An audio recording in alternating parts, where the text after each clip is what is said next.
친구들 안녕 반갑습니다. 자, 오늘도 역사 시간이 돌아왔고요. 오늘은 여러 나라의 국민국가 건설 운동이라고 하는 제목으로 수업을 진행을 해보도록 하겠습니다. 이름이 조금 복잡한데 그냥 쉽게 얘기해서 오스만 제국 그리고 아랍 지역, 이란, 이집트에서 국민국가 근대 국가를 건설하기 위한 움직임을 공부한다 이렇게 생각해 주시면 좋을 것 같아요. 자, 19세기 말에 서양을 중심으로 했던 제국주의 국가들의 영향력이 점점 더 강화되게 됩니다. 그러면서 이러한 제국주의 국가들의 움직임에 대항해서 각각의 민족들 근대적인 근대국민국가 건설을 위해서 여러 가지 노력을 했다. 우리가 되게 교과서에서 많은 내용들을 볼 거예요. 되게 다양한 나라 얘기가 나오고요. 복잡하게 얘기가 전개되는 것 같은데 공통점이 있어요. 공통점이 있다면 뭐냐? 첫째는 민족의 독립을 추구했다는 거예요.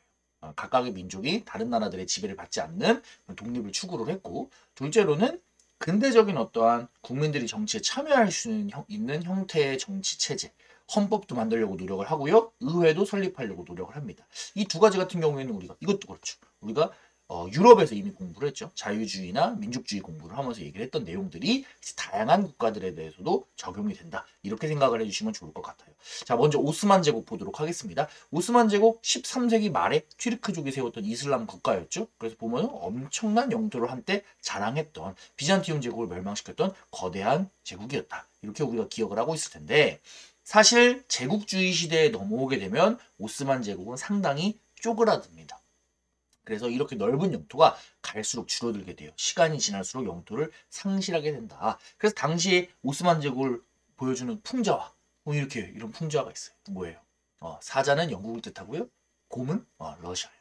영국과 러시아 사이에 껴있는 한 마리 불쌍한 칠면조.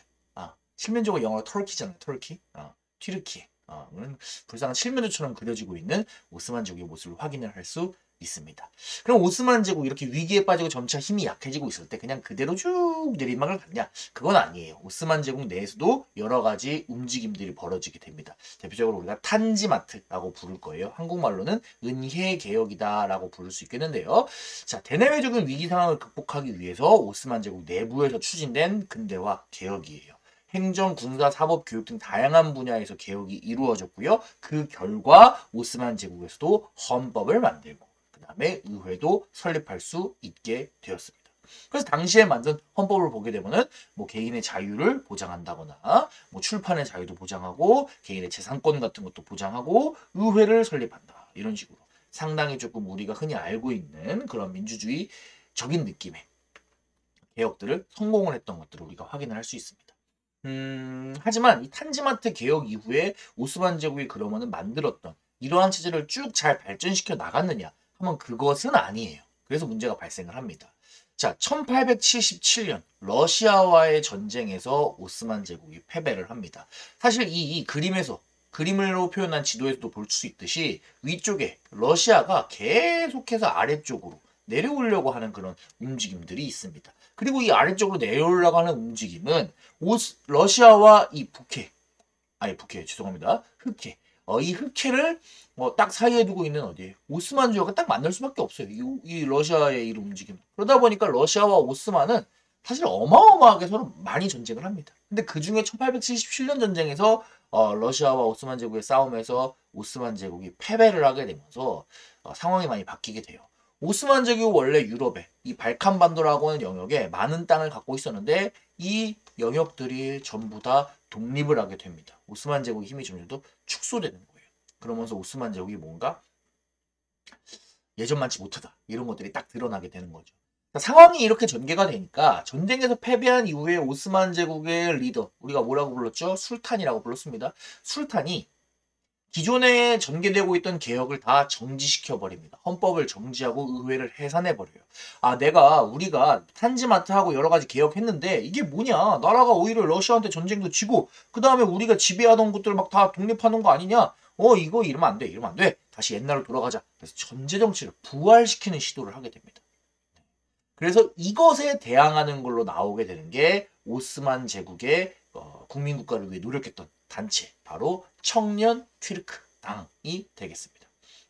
당시에 오스만 제국에 있던 청년 장교, 지식인, 관료 등이 이끈 단체고요. 이들이 무장 봉기를 일으켜가지고 오스만 제국의 권력을 장악했다. 이렇게 생각을 해주시면 좋을 것 같아요. 권력을 장악한 다음에 헌법을 부활하고 다시 한번 정치 개혁을 이끌어 나갔다. 이렇게 생각을 하면 좋겠습니다.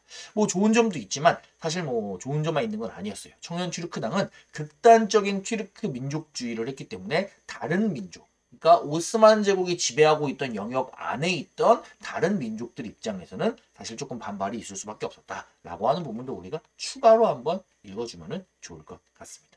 자, 그래서 우리가 오스만 제국은 이 정도로 정리를 하도록 하겠습니다. 자, 오스만 제국 다음은 아랍 지역에 대해서 보도록 하겠습니다. 아랍이 어디예요? 아라비아 반도를 얘기를 하는 겁니다. 자, 이 아라비아 반도. 원래는 오스만 제국의 영향을 강하게 받고 있었다가 오스만 제국의 힘이 점점 더 약해지니까 여기서도 뭔가 스멀스멀 민족 운동이 일어나게 되는 겁니다. 자, 이 지역에서 일어난 운동을 우리는 뭐라고 부르냐? 와하브 운동이라고 부를 거예요. 자, 이 아랍 지역의 특징이 뭐냐? 바로 이슬람교가 만들어진 곳이잖아요. 메카와 메디나. 예, 메카 같은 경우 이슬람교의 성지였죠. 그러다 보니까 이 이슬람교를 당연히 믿는데 이 이슬람 사회가 시간이 지나면서 점점 타락했다. 그런 부분들에 대한 비판. 일종의 종교 운동으로서 와하브 운동이 시작됩니다. 이슬람교의 순수성을 되찾자. 그래야지만 우리가 무언가 잘해낼 수 있다. 이러한 종교 운동이 벌어졌어요. 그런데 이 종교 운동이 당시에 오스만 제국에 대항했던 민족 운동과 결합을 하게 되면서 더욱더 발전하게 됩니다. 그리고 이러한 종교 민족 운동이 더 나중에 어디까지 연결되냐? 와하브 왕국이라고 하는 왕국이 건설되는 데까지 영향을 주고요. 이것이 지금의 사우디아라비아로 우리가 흔히 알고 있는 아랍의 대표적인 나라죠. 사우디아라비아의 건국과도 연결이 되더라. 뭐 이 정도로 우리가 간단하게 요약을 하면 할 수 있을 것 같습니다.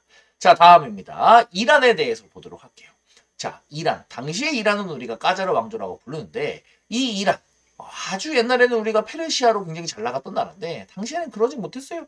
위쪽에서는 아까 오스만 할 때 공부했죠. 계속 누가 내려옵니까? 러시아가 내려오고요. 옆쪽에는 누가 있냐? 인도가 있어요. 하지만 인도의 본체는 이 당시에 영국이죠. 그러니까 지금 뭐다? 러시아와 영국 사이에 껴있는 그런 안타까운 상황이 바로 이 이란의 상황이었습니다. 그 당시 풍자화를 보게 되면 어때요? 귀여운 페르시아 고양이 이란을 상징하겠죠. 이 페르시아 고양이가 러시아와 영국 사이에 끼어있는 그러한 형태였다. 이렇게 우리가 얘기를 할 수 있겠네요.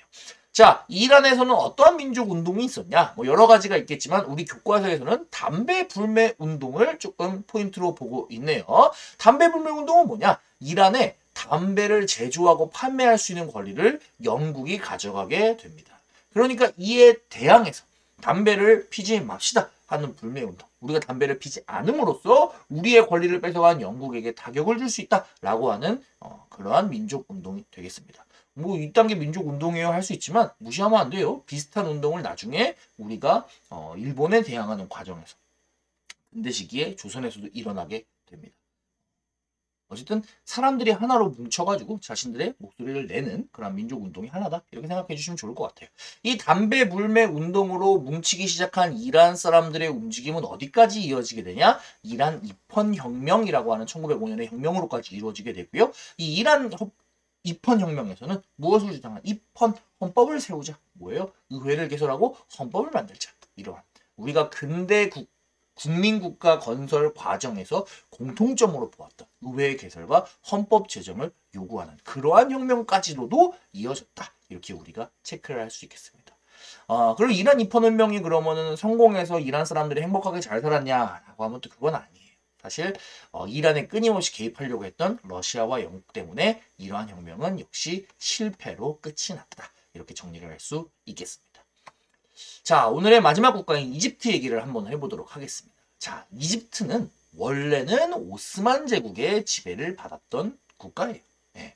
근데 이 오스만 제국의 지배를 받던 이집트가 오스만 제국의 용병대장 출신이었던 무함마드 알리라고 하는 사람이 권력을 잡았을 때 여러 가지 근대화 개혁을 실시를 합니다.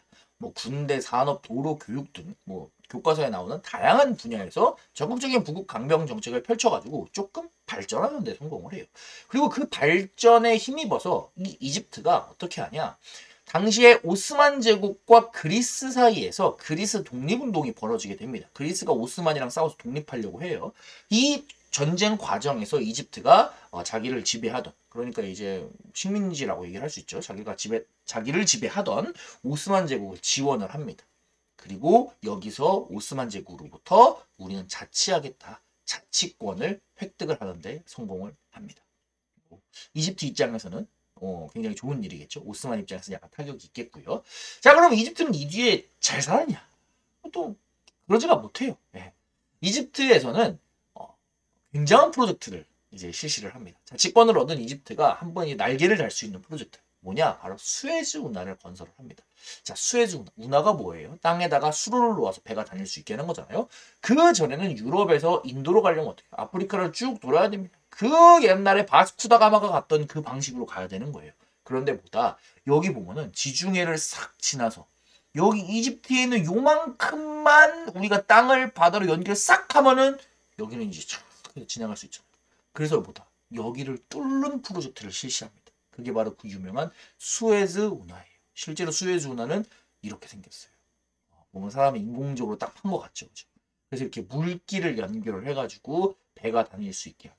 그러면은 중간에서 이집트는 교통로나 이런 것들을 받아먹으면서 엄청난 이득을 얻을 수 있겠죠. 실제로 수에즈 운하는 지금도 세계의 물류가 왔다 갔다 하는 경제에 굉장히 중요한 핵심 항로입니다. 실제로 재작년에 수에즈 운하에서 사고가 나가지고 이렇게 배가 막힌 적이 있어요. 그러다 보니까 전 세계에 있는 배들이 오도 가도 못하고 지금 다 수에즈 운하 앞에다가 붕붕붕붕 떠가지고 기다리고 있잖아요. 그것처럼 굉장히 중요한 그런 위치입니다. 선생님 그럼 수에즈 운하 만들면 이집트 잘 나가는 거 아닌가요? 그러지가 못했어요. 왜냐?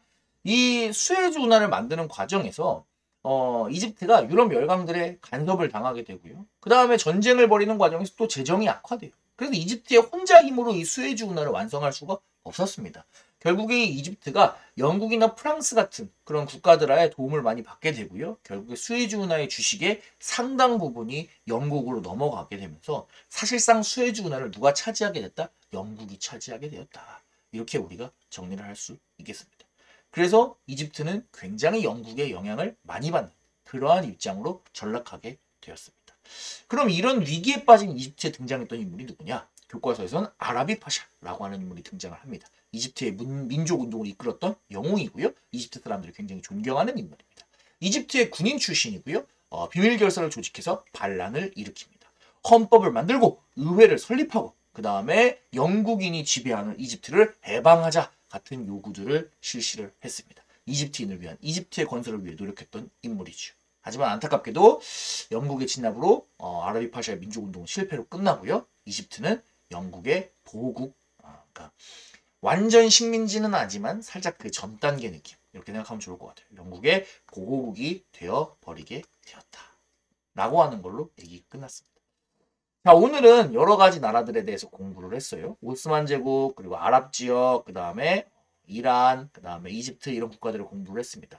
전부 다 국민국가. 그러니까 이제 국민이 참여하는 근대적인 국가. 그래서 의회도 설립하려고 하고요. 그 다음에 헌법도 만들려고 노력을 했어요. 우리 민족이 다른 민족이 공격을 받고 있다면 독립하려고 노력을 했고요. 자, 그러한 움직임들이 계속해서 이런 자유주의와 민족주의 우리가 옛날에 공부를 했잖아요. 그런 움직임이 유럽의 움직임뿐만은 아니다. 라고 하는 내용들이 오늘 내용이라고 생각하면 좋을 것 같아요.